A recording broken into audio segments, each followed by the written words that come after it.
Lovely. And welcome to the BeCollaboration Journey of Possibility podcast. My name is Gill Tiney, and I'm really excited at the very first podcast of the year to be joined by Riana. And Riana is going to be sharing with us her theories of the world at large, her life story, her passions, and her connections with BeCollaboration. Riana, welcome. Lovely to have you here. Thank you, Jill, and hello, and lovely to be here. So my first question, quite obviously, which we say to a lot of people, is how on earth did you first get involved with BeCollaboration? What was your first inkling of something else that was out there?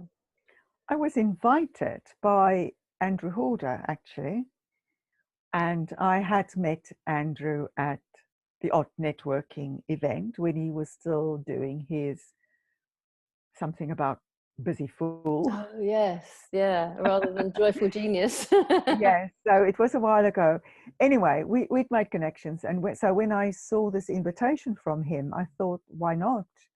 And I went along, and I think there were some other people there. I had met Stuart Kerslake at some other event as well, recognized the face. They all go in the same circles, don't they? It's, and so that's how I ended up in BeCollaboration.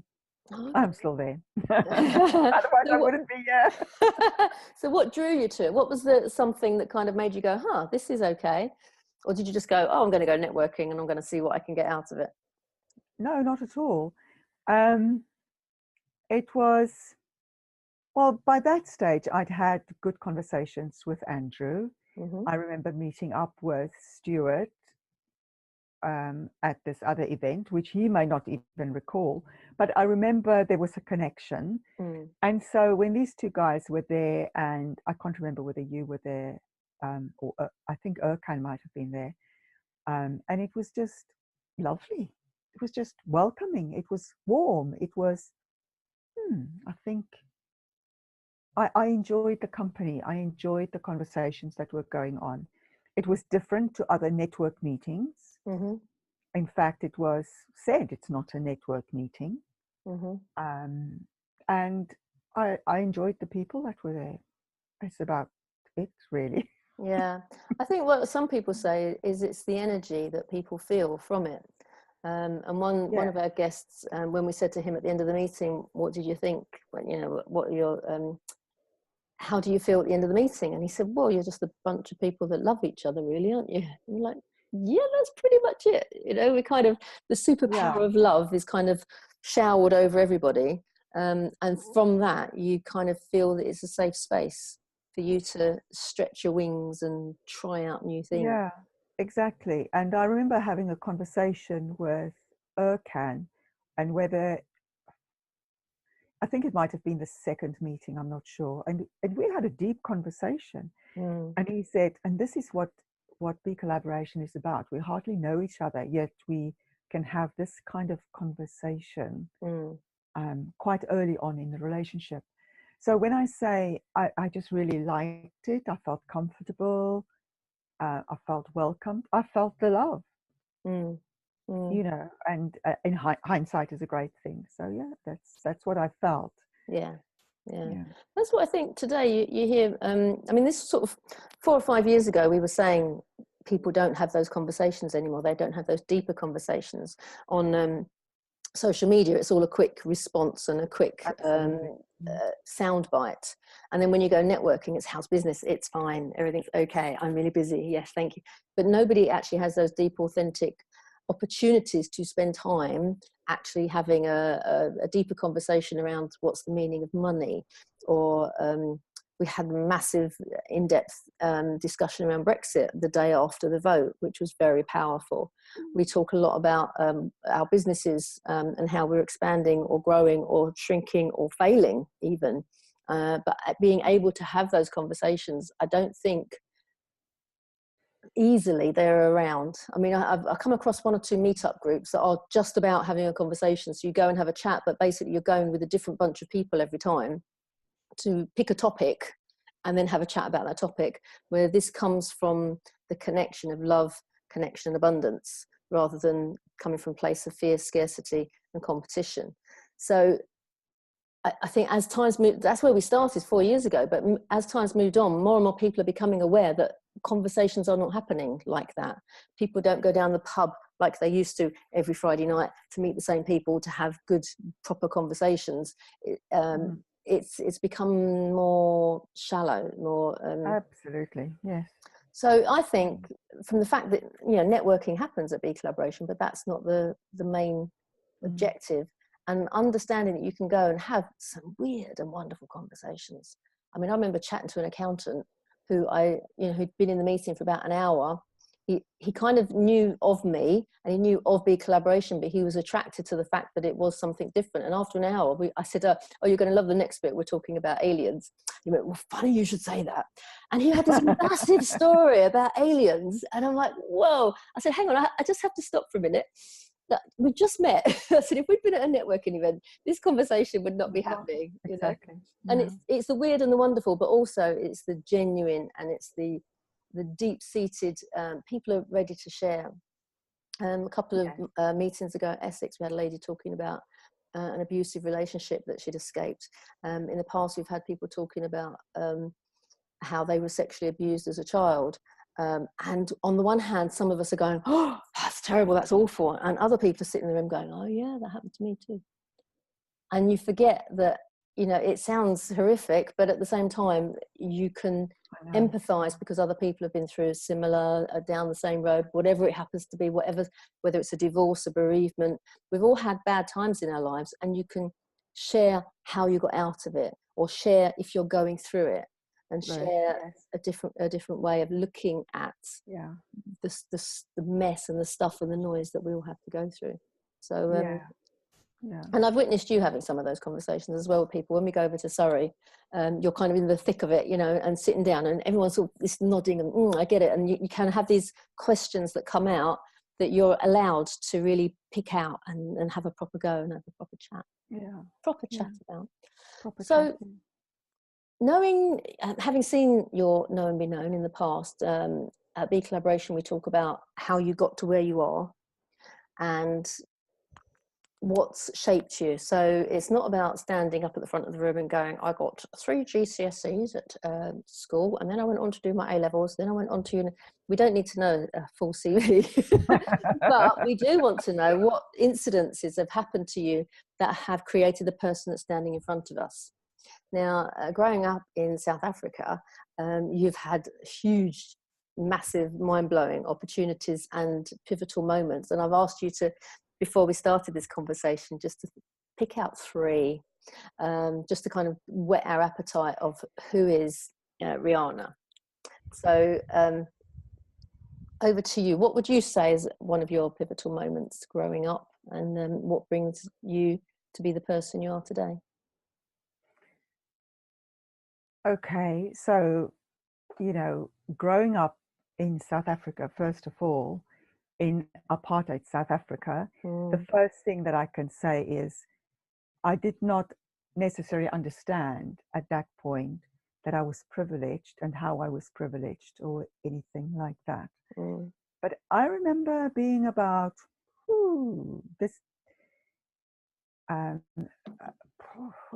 maybe 5, 6 years old. Gosh. My aunt or somebody had given me some money, and it must have been, in those days we had the same currencies, the same denominations that you had in the UK. Okay. So it was like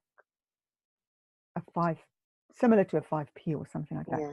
And I could go to the shop, and I can't remember who went with me but I could go and buy my own sweets. So this was exciting. Yeah.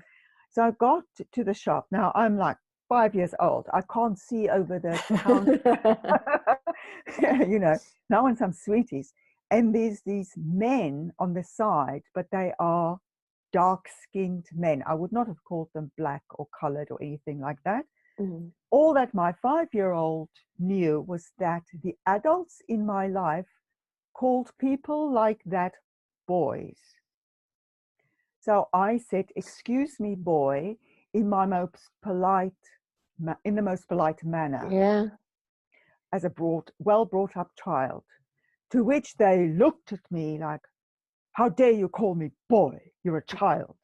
in that kind of manner. And it was, what Yeah, happened there? And I didn't yeah, know. yeah. And yeah, so I didn't know. Anyway, I don't think I made much of it. And then I think the second thing that sort of hit me from an apartheid perspective was when I went with my mom, and this was my stepmom. Mm. We went to another town to do some shopping. You know, people went by train in those days. She didn't drive. And there were some public toilets outside the station in this town that we went to. And I looked at this and I thought by myself, maybe 8, 9 years old, so if I wanted to go to the loo, where would I go? Because it says European on one side and non-European on the other side. And I wasn't European. I hadn't been born in Europe. I was African. So I couldn't go to the non-European. Well, I'd had to go to the non-European side, wouldn't I? Mm. And it was, oh, okay. But I don't know that I discussed it with her either. It was only later that I realized that this is about white and non-whites. That's And a funny description, though, isn't it? yeah. So, yeah, so things like that. So, probably the third thing that shaped me. There's so many things, Jill. Where do you want me to start? A big aha moment for me, because I wanted to go to university. My stepmom definitely didn't want me to go. I decided I would do radiography, only because you needed maths for that, and I wanted to study something. And I remember being away from home, being upset, not because I'm now doing radiography, I'm not doing what I wanted to do. And it dawned on me that I could forever blame my parents for this. Or I could stop it right there and just get on with my life. Yeah. And I think I was 18, 19 at the time. So those are pivotal moments. It's interesting, isn't it? Because when you're young, things seem so clear, and you look at an adult's world and it's like, that doesn't fit, that doesn't make sense. I obviously had a different background to you growing up in the East End of London, but one of my pivotal moments is very similar to yours, in that I went to school locally, and the only other white person in my school of my age was from New Zealand. So I was the only white one there. So all different nationalities. It was lovely, and I thought that was normal. And I remember being 6 years of age. My friends had come around for tea. We'd had a lovely time playing. They were going home. And afterwards, my mum said to me, "Don't you have any white friends?" And I remember this, like, this glass ceiling being broken and going, "Oh, no." And I hadn't even noticed what colour their skin was. And then I thought to myself, why has my mum asked me that? What difference does it make? Am I supposed to not be playing with them? Or should I be playing with... And I couldn't work it out, why there was this... Why did she even ask me that? It was strange. And you've gone to the same thing at the toilets. What do I do at the toilet? Why is there a sign? Because it felt wrong. It felt wrong to have that thing. So intrinsically, as children, we see the world so clearly and so easily. And then the more you grow up, the more rules that get put in the way. Layers. Yes. Layers Yes. and layers. And then we have to fight them off. We get to be our age and we realise what's gone on, and we're like, hang on a minute, let's start again. Rewind. And you have to kind of peel all those layers away. So tell me a little bit about your role and your job, and how you got to be what you are now, because that is all about peeling away layers, isn't it, for your clients? Yes. So how did I get to do what I'm doing now? Yeah. Which is business coaching, basically, life coaching. It's all, I want to say, it's all much of the same thing. You're just coming from a different perspective. It depends where the breakage is, so to speak, doesn't it? Where the challenge is, yes, absolutely. So, you know, went through the school thing, was very much a mousy kind of person at school, is the way I would describe myself. Though when I did, after I did, you know, when I was qualified as a radiographer and all the rest, now my colleagues would say to me, "You, mousy, definitely not."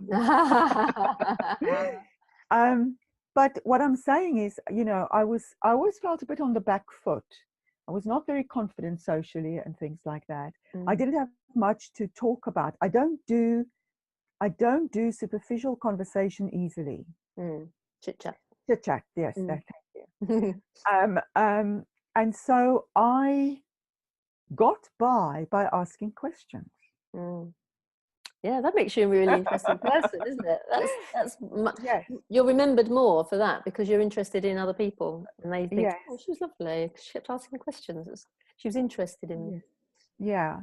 Yeah, and then I went off to radiography, and I thought, oh, this is just glorified photography. I'm sorry, photographers. I know your job is not like that, but it's how I felt it the same. I grew up since then. And I went into IT because also my last year of school, thereabouts, I went and did an aptitude test, and they said, "Oh yes, come along when you finish school, come." And this was with Old Mutual in South Africa. You know, they're on the London Stock Exchange. There's been some recent changes there, but they with maybe a different name. I don't exactly know what, but they were a big company in South Africa. But I wanted to study something and do something with maths. Loved maths. So I ended up doing radiography, and yeah, as I say, I was done with that. And then went back to the IT thing, worked for First National Bank there for Y2K, which was a long time ago. Yeah. And, you know, from a political perspective, Nelson Mandela had been freed. We had the new South Africa. A lot of people were leaving South Africa, the brain drain and all of the rest. And I'm thinking, so if I had to go somewhere, where would I go? And I was married to a Brit, a British subject, and got British citizenship before we got divorced, long before we got divorced, before that was even on the cards. But I never did anything with it. So I thought, well, and being a lazy person, it was, well, if I want to come to the UK, that's it. And I know I'm probably stretching the story a bit further than it needs to go. Anyway, long story short, I came to the UK, and that was quite an adjustment. And I needed to seriously help myself. And one of the ways I helped myself was to do a coaching course. Right. I got my coaching qualifications. And I just gradually grew up more, pardon me for want of a better word, got more clarity about we need to have deeper connection. We need to have, and I wouldn't have put it in those words, you know, but just the whole idea of we fix this problem, we achieve that goal, we have this profit. What about the people? What about the people? I became more and more interested in the people, to the point that there came a point where I just didn't fit there anymore. And yeah, I guess they noticed and they said, "Your face doesn't fit here anymore. It's time to bye-bye." And by that time, I'd done my coaching qualifications, and I thought, this is what I want to do. Yeah. And then we started the learning all over again. Yeah, it's funny, isn't it? So yeah, so I left there. I thought, oh gosh, I'll be a life coach. I've done the corporate thing. I've done the business thing. I'm going to work with ordinary people. And I molded myself. Fresh Eyes Consulting, dealing with difficult conversations. But I never said it was about relationships. Didn't know anything about branding, marketing, all of those things. What I did notice, though, was that when I had conversations with people, it was at the business end, on the business side, that I brought the value. And eventually switched to being a business coach, because that's where I bring the clarity.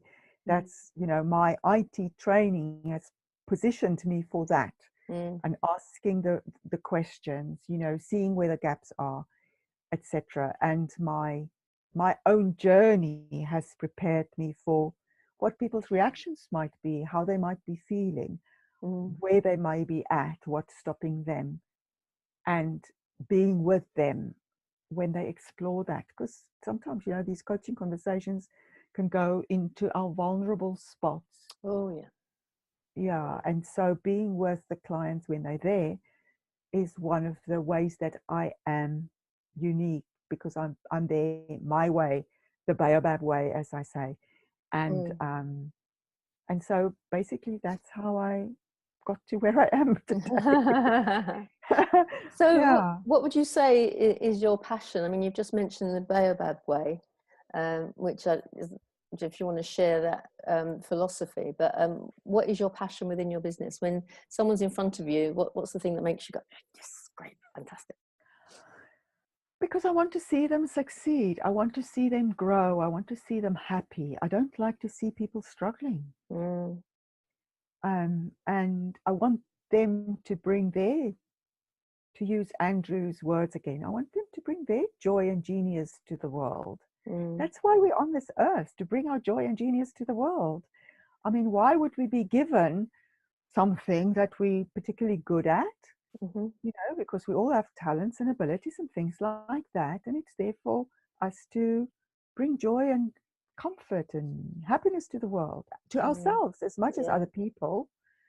So, yeah, that's my passion, if you want to call it that. And what I've discovered last year, because it's taken me a long time on this journey, last year was a very personally focused year for a number of reasons.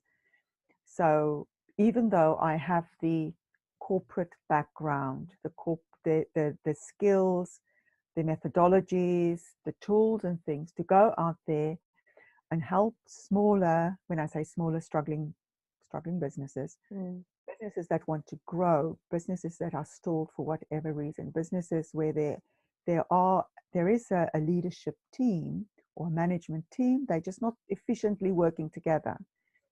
You know, my intention was, I'm going to be working with companies like that, get them growing, get them thriving again.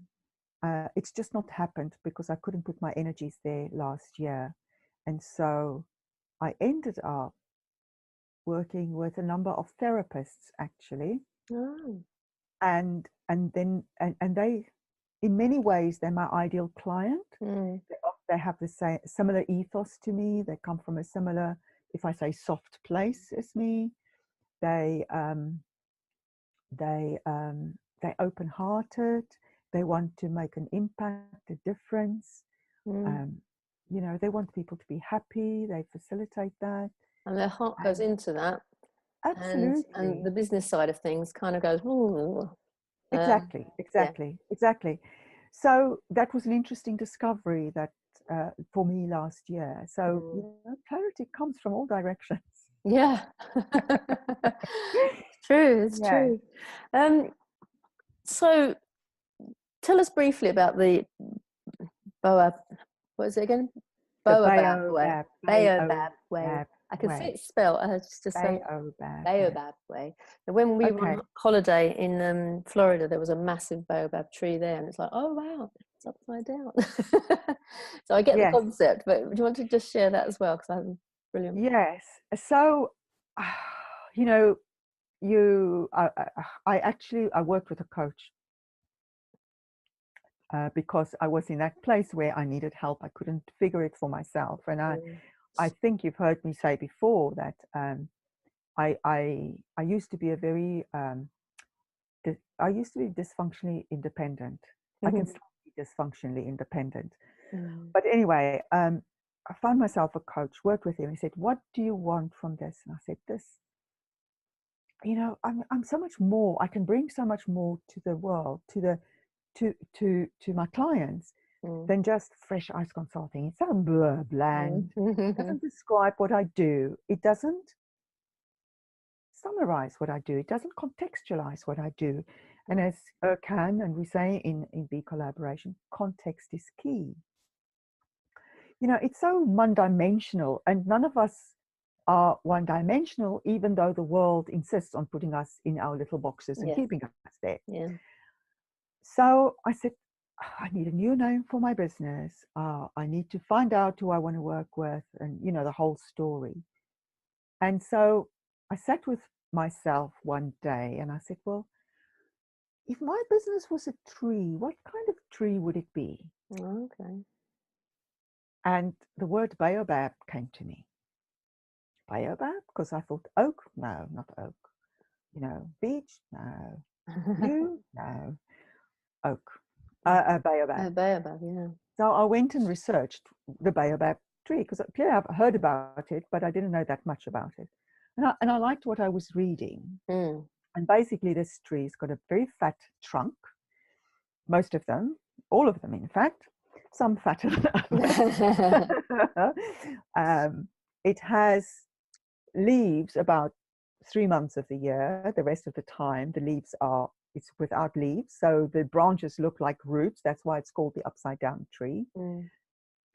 It can hold a lot of water in its trunk as well. It as it grows older, it grows hollows, where people can go and rest. Mm. People can take safety. You know, animals can be safe in there. So that was that safety aspect. Mm. And the fruit of the baobab is very nutritious, very, very nutritious. In fact, it's one of the power super fruits. Oh, It's okay. so full of vitamin C and magnesium and all sorts of things. I've got to talk about it. Anytime you want it to be collaboration, just tell me, I'll come and talk. And so I resonated with all of that because I could see who I was being when I'm with my clients, how it fitted. It was an analogy for how I was. So that was the tree, but now is it consultancy? Is it what else? Because it's not just the baobab. And then one day I woke up with a word, way. It's the baobab way. Okay, cool. And so that's how it came about. And it's taken me a long time, actually, almost to grow into the concept, if you like. Because I remember this coach saying to me, you are the baobab way. You are the baobab. It's like, oh, no, I'm not. Because it's just so much. Yeah. But it's true. It's what I stand for. It's who I am. It's, you know, there's like 110 uses for the baobab tree in terms of the leaves that you can eat, the fruit that I told you about, the pips in the fruit that they use in Africa for babies to teeth on, the fibers that you can use to make hats with and make handbags with, you know, brews that you can make to soothe headaches, to soothe the skin. You know, if I think of everything that I bring to my clients, you know, can do project management, we can talk about speaking skills, talk about personal development, we can talk about so many things, you know. And some of my clients will say to me, I'm just astonished, Riana, it doesn't matter what topic I bring to the table, you can help me unpack it. So yeah. So where when you were saying to yourself, if I were a tree, what tree would I be? And this came to you, and you were rejecting thoughts as well. Oak, no. Beech, no. And this came to you. Where do you think that's come from? The heart, somewhere else. It just resonated or did not resonate. You know, it wasn't a logical thing. It was not a mind thing. It was a feeling thing. It was a senses thing. It was, I don't know, spiritual thing. It was whatever you want to call it. Yeah, I think it's identifying it for yourself of what it is, because then you can access that again at another time, can't you? Absolutely.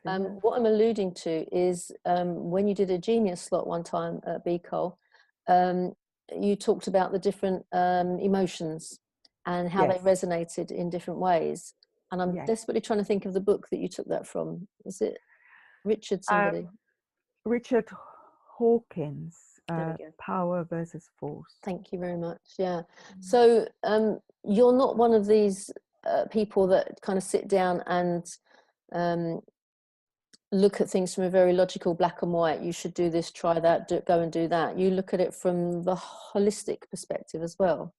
Yes, yes, yeah, I do. And that actually resonates very well. The conversation I had on Tuesday with a client where I actually asked her, you know, how do you see me? How do you experience me? Because I now have to come up with a little ad and something. I've got the little taster thingy here for when I do a talk in May, and it's a little ad. And we need to come up with some words that describe me, because actually it's very difficult. I find it very difficult. And she said something that she used those words holistic, but she said it's like you use your knowledge of models and theories and your experience and practices, and you use that in a way that supports me. You don't run with an agenda. It's my agenda. So you hear me out, you give me space and time to bring the emotions, and by that you validate me, how I feel and what I'm experiencing. I feel validated, and then we talk about what needs to get done. And you don't tell me what to do, but you use your experience and your knowledge of models and all of that to ask questions and elicit and catalyze, you know, what's good for me, what I want to do next. And the way she phrased it, and she did it much more eloquently than I put it there, was just, yeah, that's what I do. And you thought, damn it, I wish I was recording that at the time. I made copious notes. That's brilliant. I don't have in front of me but right now. You can see, can't you, how when you're working with a client and they come in one space, one emotional space. I mean, we did this before we started. We did a clearing session. So anything that was kind of on our minds, we could put to one side in order to bring the energy. And we actually started it with a giggle, didn't we? We had a laugh about something. And I think, obviously, that's the epitome of a good coach, as far as I'm concerned, is your client can come in and their energy is suppressed. And by the time you've offloaded and got rid of all the negative, and you've raised their consciousness into a different level of being, then you can start building and motivating. And I don't know about you, but you go through all the tears when they're there and you have the tissues out and everything. But then you can start motivating. Then you can start inspiring. Then you can start giving them pointers for the way forward, and they choose, but they've got this and this and that, and then by the time they leave, they're all, can I have a hug please? And it's like because you sent them out on their way. And I think dare I say it, the ladies are very good at that. Ladies are very intuitive about feeling somebody's energy when they walk through the door. They can feel their anger or their upset, and they don't, it's not a taking it personally thing. It's just it's a visible, not visible, a tangible feel in the air, isn't it? I mean, one of our collaborators once said, bring your hands together around about here, and can you feel that energy in that space? And you can literally feel this electric going on in that space. So to catalyze, as you say, and get that energy and move it forward, it's giving the person the opportunity to kind of get unstuck and kind of come out of that that way of being. And that's exactly what she said. Sorry to interrupt. You know, you how did she put it now? I'm a guide. She definitely used that word. And she says, and then she comes away stronger, with more energy for her business and clearer. So there's that element of empowering. So the words that I've been given this week is gentle, effective, empowering. Oh, nice. Gentle, effective, and empowering. Yes. And I like that. Beautiful. And we talked a little bit, the strap lines and things that, you know, that's consistently coming up for me is doing things with ease and grace. Get more done and have more fun. So it's not that drive, push, to must get this done. Otherwise, I'm not good enough. That's called the rat race, and that's what we're stuck with. And what backpedal now? What I realise is the more you see people out there, where they're in their business and they've been taught throughout their life to cope, to do it alone, to not rely on people, because that's the sausage machine factory we've come out of in our education system, and they're all on their own, and they don't allow themselves to ask for help. They don't necessarily allow themselves to see that they need someone to see what's going on, because they're doing, and they can't see the big picture. And well, if you don't do that bit and let someone else do that bit, that releases you to do more of the stuff that you love and less of the stuff that you don't love. So I believe in this country, at least, and I think the Americans catch on to it quicker than we do, there's a massive need for people to have a coach, but whether it's a personal development coach or a life coach, to give them a different perspective on their life from a different viewpoint. Absolutely. But there's no, people don't realise it yet. There's this massive need, but they don't see that they need it, or they don't acknowledge that they need it. And it's like, I'm fine, I can get by, it's all right. No, I'm going to have a nervous breakdown. I can't do it. And then they go, I think I need some help. But really, the ideal thing is, even when you're cracking on, you're doing really, really well, is just get a coach in who can go, yeah, you are doing really well, keep on doing that. Or actually, you're heading for a disaster because I can see what you can't see on the road ahead. But the other thing about coaching, now that we talk about it, is, you know, in the corporate world, it was, you would get help when you seem to be underperforming. So I think sometimes coaching has a negative connotation. But, you know, if you are somebody who performs very well, so, you know, you get this bell curve thing. So if you're at the not performing end of the bell curve, it's okay to have a coach. Most organizations and the world and our government and systems are organized for the majority of people. So this end, non-performing, there's not a lot going on. And on the other end, where people don't fit into those two categories, there's not a lot going on either. And those people need as much help, because I'm not fitting here, I'm not fitting there. How many of our people go off the rails because there's not the support for them? You know, they ask themselves the same questions that you and I did as children, and for some reason found other answers. Drugs, drinking, whatever it is. And what a waste of talent. Anyway. Yeah, that's true. Sermon over. but that's kind of what BeCollaboration is trying to acknowledge and support. Because if you have a community around you, you all become each other's coaches to a certain extent, because you're able to go, I've had this idea, I want to try this out. And people won't go, that's ridiculous. They'll go, okay, I'm not sure if I understand that. Can you tell me how you're going to do that? And by the way, do you need any help? So it's a supportive environment, rather than what we're taught is this facade of, I'm fine, I'm okay, I can do this, this will be okay. And then of course you get the cracks in the way forward, because people can't keep it up. And there's a guy on the platform at the moment, if you haven't already found out, it's BeCollaboration Global. Go along, people that are listening to this podcast, go along to Mighty Networks and type in BeCollaboration Global. On there's a guy called Terry Melvin, and he talks about how failure is a dirty word in our society. And actually, if at schools we embraced failure as I failed, so now I can learn, I've learned something. What can I learn from this failure?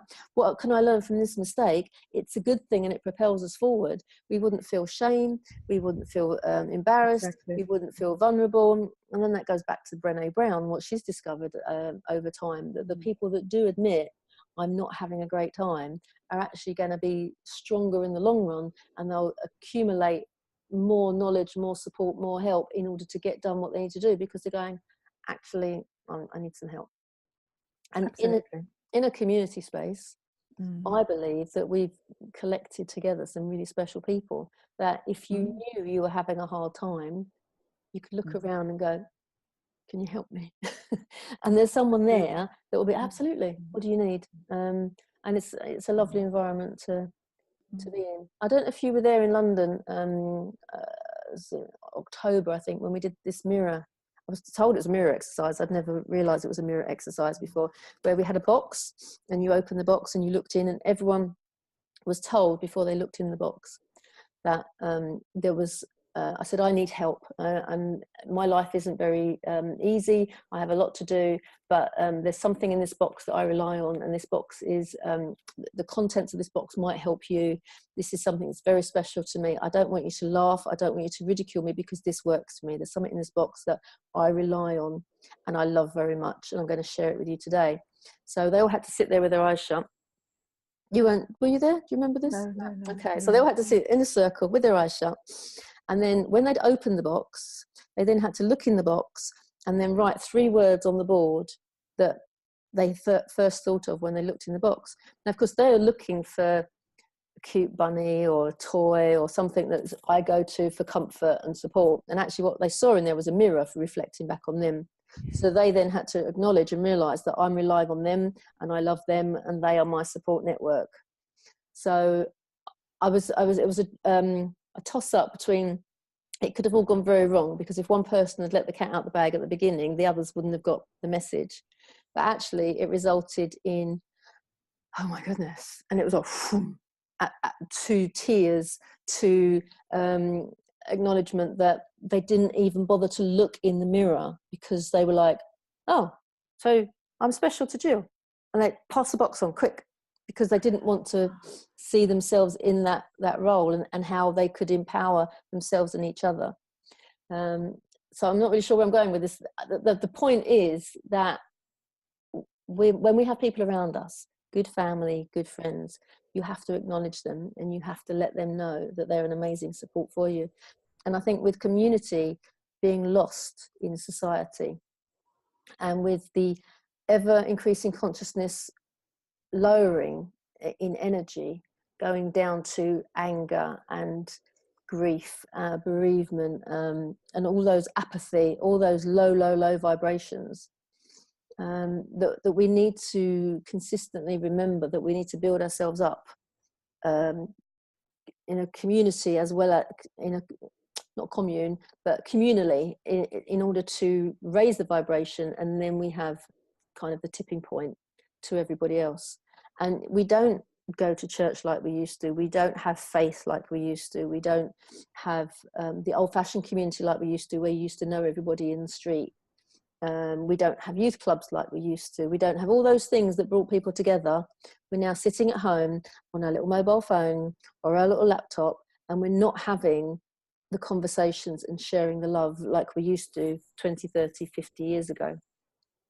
Yeah. So to my mind, understanding, 1, how special you are, and 2, that other people believe you are as well, is very empowering. And then of course you go, I know this and I've got people around me, what could I achieve?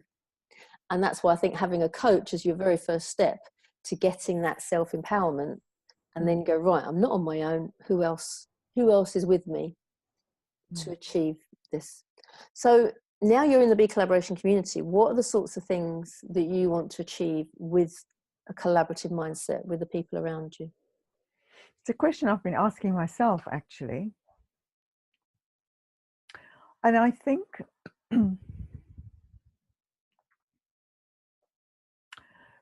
perhaps the kind of thing that I would truly be interested in hasn't come about yet. And when I think about, and when I say that, I'm thinking about members like Dave Caudle, for instance, who's very much into education, found somebody in BeCollaboration he was passionate about. Who was passionate about the same thing, and they're working together. They've done a collaboration. Yeah. So, and I know there's a number of other things, but nothing that's really sort of, I really want to get involved with that. Mm. So I'm enjoying the conversations at BeCollaborations. I am enjoying contributing and giving talks. Mm. And the thought, yeah, I did a genius slot yesterday in Surrey. Mm. Where was it again? Where was I yesterday? Well, I'm here now, you know. Yeah. Present here in the moment. Yesterday Mm. was a long Gone, yeah. and I shared a little bit of a module that we do in my Master Your Money Mm. program called Willingness to Receive. Mm. And it's shall we say it's a vulnerable place to be. To talk about a topic like that, that's vast. Mm. I don't have the knowledge to talk about that. Mm-hmm. I don't have the experience. I'm not a guru. I don't want to be a guru. Mm. A guru in my own life is fine, you know. Helping other people discover their own guru is fine. But to stand in front of a community and say, "Hey, this is what you must believe," it's not me. I don't think that's right for anybody, really. Mm. No, no. Where am I going with this? But what BeCollaboration gives me is a platform to speak my truth. Mm. Mm. Because I could not go and speak about that anywhere else. Okay, so I do it in my own environment that I've created for myself in the Master Your Money, da da da. Mm-hmm. But it's an important concept, and you could say it's got nothing to do with Master Your Money, managing your money per se. You know, it's all conceptual and quite deep. Can be Mm. quite deep. Um, so that's where I kind of see BeCollaboration at Mm-hmm. the moment, a platform for me to try out my truth, test my truth, Yeah. show up as who I am, and then when the opportunity comes, I'll recognize it. You'll see it. Yeah, Yeah, definitely. and maybe it's not about the opportunity. Maybe it's just about the being there. Mm. You Being know. part of it. Yeah. Because if we haven't got people being there, being part of it, then those that are coming along that will create projects, that will generate more things that are happening, don't Yeah. have Yeah. an audience for it. And I Yeah. think you're right about money mastery. It is a lot about how we conceptualize it in our mind, because if we're not mastering money, there will be other things that we're not mastering as well. And 9 times out of 10, it's just that mindset of you see it in a different way. And it's like, oh, I didn't realize I did that. Yeah, that would make sense. And all of a sudden it clicks into place. And Absolutely. we talk a Yeah. lot about transformation, don't we? And once you've been transformed, it's like the caterpillar to the butterfly. There ain't no going back. Once you've seen what you're doing. So once that sort of penny drops, you go, oh yeah, I was doing that with money, wasn't I? And the reason I was doing that was because of that incident that happened when I was 7. And because of my mum doing that or my dad doing that. And you can't unsee that once you've seen it. It's there forever. And just, Yeah, you can laugh about it. hopefully. You know. Hopefully, yes. But money is such a powerful thing, and it makes people very, very angry. Oh, It's interesting, isn't it? yeah. I'm reading a book at the moment. I've never read a John Grisham book in my life. And I belong to a book club and they've chosen one. So I'm like, okay, let's read this. And it's all about this guy who's stolen $90 million and what he's prepared to go through to keep it. And it's like, I would just have it back. Why is it so important that they keep the money? It's like their whole life is being ruined as a result of the money. Oh, yeah, yeah. And you remind me now of a book I read probably when I was in my early 20s by John Clavel. He wrote those books called Shogun and so on. And I can't remember the title of this particular book, but I remember the scenario, a little bit of an extract there. And this book was based in Hong Kong. I think most of his books were based in the East, actually. Yeah. where we were talking about drop dead money and what you would be prepared to do for it. Mm-hmm. How do you get your drop dead money? Can't remember anything else about this book, but that phrase has somehow stuck with me, and that was just a drop dead money moment when you talked about how this guy got, and what he would do for the 90 million. Yeah, absolutely. That's interesting. Yeah. Okay, so you're going to be doing another wonderful Known Be Known in London. Is this the first one you've done in London, or second one? No, I think it would be my third talk in London, actually, because I've done my first Known Be Known, and I've done my Genius slot, so this will be my second Known Be Known in London. In fact, it will be my second Known Be Known. Second talk. Yes, the second version. Yeah, moving on. So we hear a little bit less about how you got to be where you are today, and more about what you're passionate about and what you can give to the audience as or the people in the community as a gift. So it's like, here's something that you can take away, use, consider, and have value from. Yeah. So what can people expect from you on Tuesday? On Tuesday. Let's whet their appetite to see if they want to come along. Well, somebody who shall remain nameless, when she heard me or saw me watched a little Facebook Live when I first started with my Master Your Money ideas and the course and all the rest, said to me, Riana, that's a known be known. You've got to keep on doing it. So I took the easy way out, and I'm just calling it Master Your Money. Oh, wonderful. So I guess I better prepare for it. You've been preparing all your life, my darling. That will be fine. Well, exactly. So, there'll be a little bit about me and my history and how come I'm doing what I'm doing, and probably a little bit of an insight about the sort of things we're covering during the course and so on. So, yeah, it's kind of there. You're right. I've been preparing for it all my life. It's just how do I communicate it in a way that's easy and graceful, and I get more done and have more fun. Yeah, exactly. Easy and graceful. I love it. What's really interesting, though, is we assume that people at our age, i.e., 35 and older, would have money sussed. And I see a lot of 30-year-olds have more sense around money than most of my peers, which is interesting, isn't it? There are a lot of people that think they can handle money, but in reality, they don't. So my philosophy around money has always been, if I've got it, hey, I can spend it. If I haven't got it, hey, I can't spend it. I never get upset around money. I get upset around injustice or what's not fair, but I don't get upset around whether I've got money or not got money, because I know what it's like to be poor, and I get on with it, and I know how to make money, so I go and make more, and then I feel better. What I realise is a lot of people, and my good friend Ches Moulton told me that everyone is addicted to something, whether you're addicted to alcohol, gambling, money, people, whatever. There's an addiction going on somewhere. And I looked at my life and I thought, I don't think, apart from my bed maybe, I don't think I'm addicted to anything. I like my sleep. So I can see how people have this concept of money, and it is an addiction for them. It's an addiction to acquire it, or it's an addiction to keep it, or it's an addiction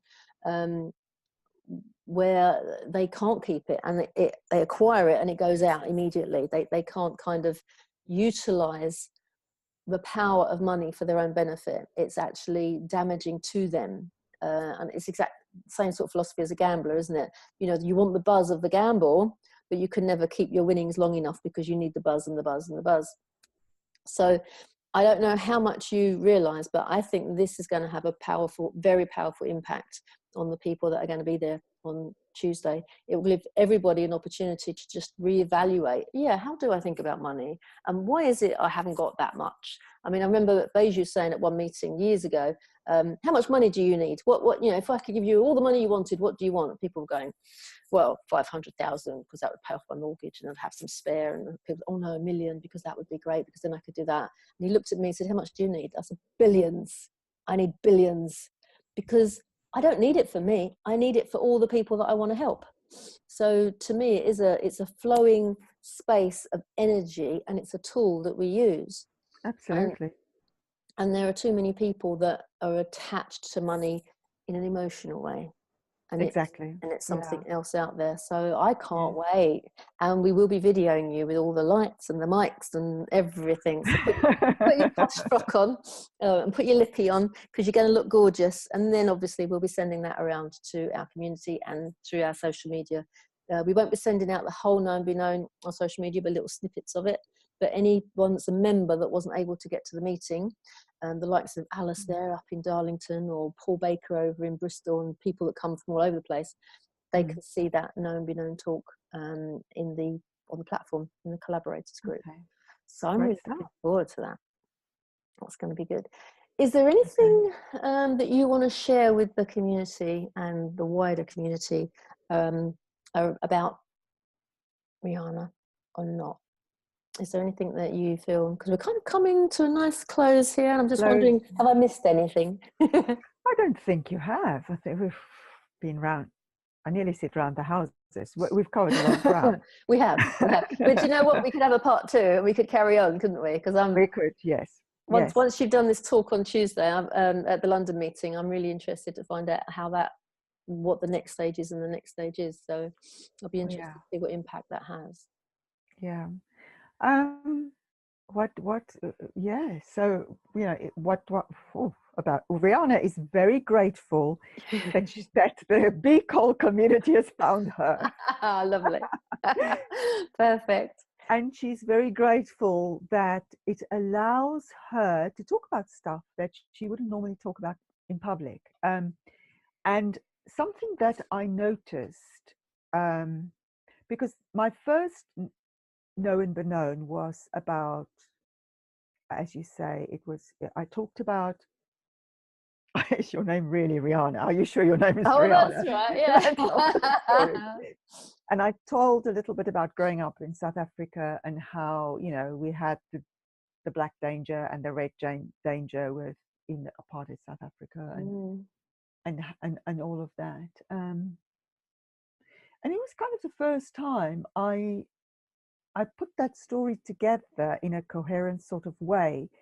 And, you know, it's only when you start pulling the dots together, joining the dots, in that process, you are healing, you are processing, you are gaining insights, whether you realize it or not. So I gained a lot from that. You're not the first person to say that. Yeah. Yes. And so, and because I showed up more courageously, things showed up for me in a different way. So it's like, as I am opening up, it's like I'm extending my arms to allow things to come my way. It's the best way I can put it. Yeah, no, it's beautiful. That is. Oh, I want an image now. I want to see that. Get Angela on it. Get some motion graphics going. That would be lovely. It is, because you're extending your arms for yourself for more things to come in your direction, but at the same time you're putting your arms around other people and nurturing and supporting and helping them. It's a two-way process. There is no point you standing at the front of the room and joining the dots and going, this has been cathartic for me, if there's nobody in the audience to hear it. Exactly. And the people in the audience that are part of the collaboration community, and even the guests, are receiving knowledge and information from you that is going to have and has had profound effects on their life because of how they've received it. And they're not sitting there with a point of view of, I've heard all this. Okay, so she used to live in South Africa, big deal. They're listening at it from, oh, wow, that's what it was like for apartheid. I didn't realise that. You know, it's a different way of taking on information, taking on new things about yourself. because we always say it's the responsibility of the people in the room to take the knowledge that's being given and take it for yourself. You might have heard it before, but you can always hear it in a new way, and you can always take on board and have new insights because of how you are being in the space at that time. Otherwise, it's very easy to go, and cross your arms and I've heard all that before. It's not going to get you anywhere, is it? It doesn't move it forward. No. I love this image of moving it out. It's beautiful. Thank you, Riana. It's been lovely. Where could we get hold, if we can't come to the BeCollaboration meeting on Tuesday for a little taste of your masterclass, where are you holding it? The Money Mastery. Sorry, not the masterclass in BeCollaboration, but the Money Mastery workshop. Oh, the workshops. Oh, so that's an online thing. So it's over 12 weeks because you've got to change your way of thinking. One of the things I say in there, and you alluded to it earlier, is mindset trumps skill set. Mm-hmm. So, so that mindset thing needs to... Sorry, I don't know what that was about. But so what I wanted to do was run it over an extended period, like 3 months, so people could be continually exposed to a different mindset so they could bring it on board. And we're doing it online in the evening over Zoom like this. It's on my website if people are interested, a tab at the top, www.rianaavis.com or something like that. And it's all about, it's there, if you want to come along, if you want to sign up, cool, welcome. Lovely. One of the people who were on the course on the pilot said to me, so where's this going? Where are you going with this? So I have no idea. I'm just doing it because I'm enjoying it. And I don't know. I'm not sure that this is going to be my core work, if you like. It just feels like part of my journey and how I help people. The biobag, has so many leaves, etc., etc. So I don't know, but I'm feeling quite passionate that people have this knowledge and have this information, because we do make ourselves so unhappy because of money. All the reasons that you've said earlier. Well, it's core to our survival needs. If you think of Maslow, and if we don't have those survival needs covered, we are... Well, listen, if you've got 12 weeks of content to deliver, I don't know if this has been said to you before, but that sounds like a book that needs to come out. You should turn it into a book. There you go. Some people do it the other way around. They write the book and then they create the course. Then you've done it. No, I decide I'm going to do X, Y, Z. What shall I put in there? And then I'm just keywords for the different modules. And then it's like, okay, I better do the first one now. And then I develop. That's how, this is the second course that's come about this way. It's a new way of doing it. Wonderful. Okay, well, if you send me the link and I'll pop that underneath the podcast as we send the podcast out, so people will get that link as well if they want to get hold of your Money Mastery course. Wonderful. Thank you so much for being our guest today. It's been really interesting and lovely having you here, even though we're so far apart. God bless technology. It's wonderful. Yes. And I look forward to seeing you on Tuesday doing your Know and Be Known at BeCollaboration in London. Thank you, Riana. Thank you for the opportunity, Jill. Lovely to talk to you. You too. Bye. Take care, darling. Bye.